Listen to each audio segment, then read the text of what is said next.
नेपाल में हुआ सियासी भूचाल का अंत, देश की संसद भंग, 6 महीने में होंगे नए चुनाव और सत्ता की बागडोर अब नेपाल की पहली महिला प्रधानमंत्री के हाथ में। दोस्तों, न्यू दिल्ली पोस्ट में आपका स्वागत है।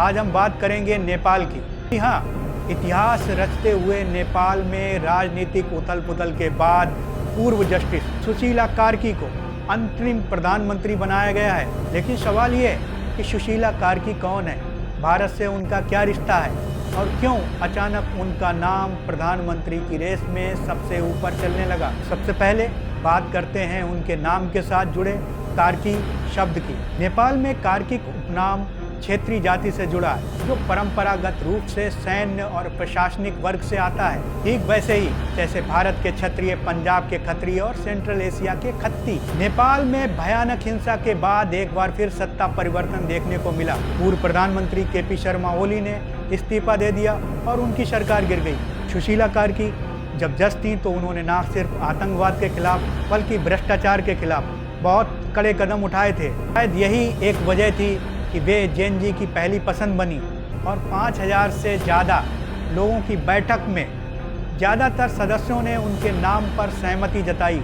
इस तरह 73 वर्ष की उम्र में सुशीला कार्की नेपाल की सियासत का प्रमुख चेहरा बन गईं। सुशीला कार्की का जन्म 1952 में नेपाल के शहर विराटनगर के एक गांव शंकरपुर में हुआ। पिता किसान थे और 7 भाई बहनों में वे सबसे बड़ी थीं। सुशीला कार्की ने 1971 में त्रिभुवन विश्वविद्यालय के महन मोरंग से स्नातक की डिग्री हासिल की। इस डिग्री हासिल करने के बाद में बनारस हिंदू विश्वविद्यालय से राजनीतिक विज्ञान में परास्नातक की डिग्री हासिल की। 1978 में कानून की पढ़ाई पूरी करने के बाद सुशीला कार्की ने विराटनगर से वकालत की प्रैक्टिस शुरू की।